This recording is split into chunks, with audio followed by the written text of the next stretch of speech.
Hey there, it's Lowell Wild Jr. This week, I want to talk about the time of year that we're in with decreased cash flow. Every year at this time of year, deductibles haven't been met and patients' balances are getting bigger, insurances aren't paying as timely, and your cash flow goes down. Everybody experiences it. It's no fun, and hopefully you plan accordingly. But the best way to plan accordingly is not to let this time of year get you down.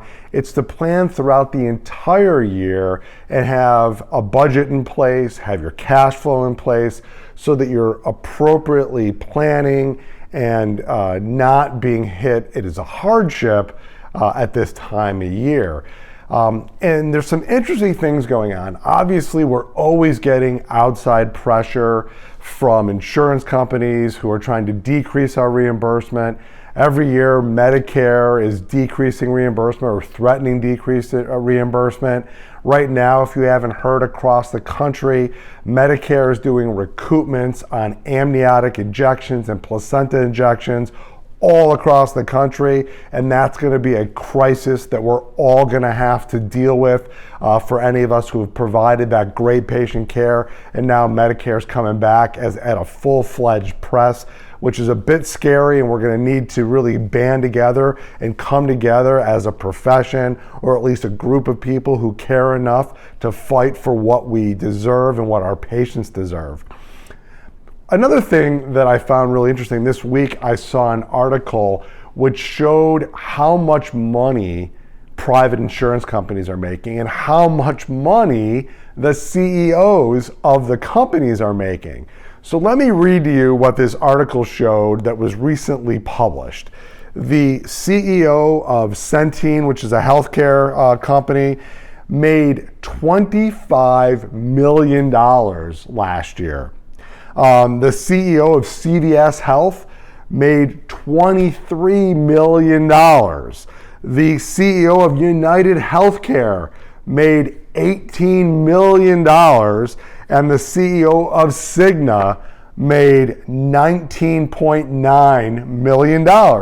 And each of those companies showed a revenue growth of over 10% in the billions and billions of dollars. And it makes me crazy because here we are, we're the physicians, we're the front line. We are taking care of COVID patients. We put ourselves out there during the worst of COVID, and now we're getting pressure from insurance companies and Medicare. Yet these insurance companies are making more and more money every year, and their CEOs are making unfathomable amounts of money. And here we've got increased employee costs, we've increased technology costs, increased supplies, yet we've got to pay more for gasoline, we've got to pay more for food. Like, it's inequitable.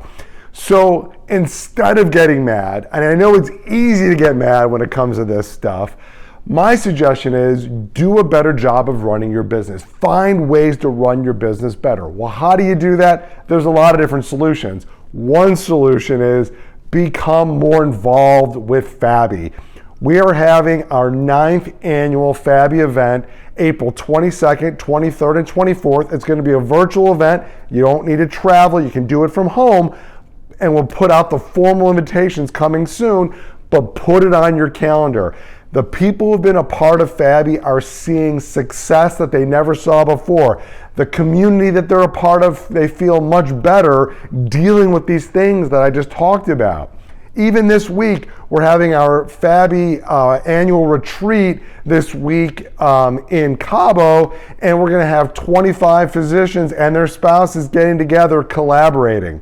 So I know these things are tough, I know times are tough, but there are ways around it, and part of that is getting more involved with the Fabi group. So plan accordingly for our event coming up April 22nd, 23rd, and 24th, and plan your business better so that we're dealing with these things together, and have a great week.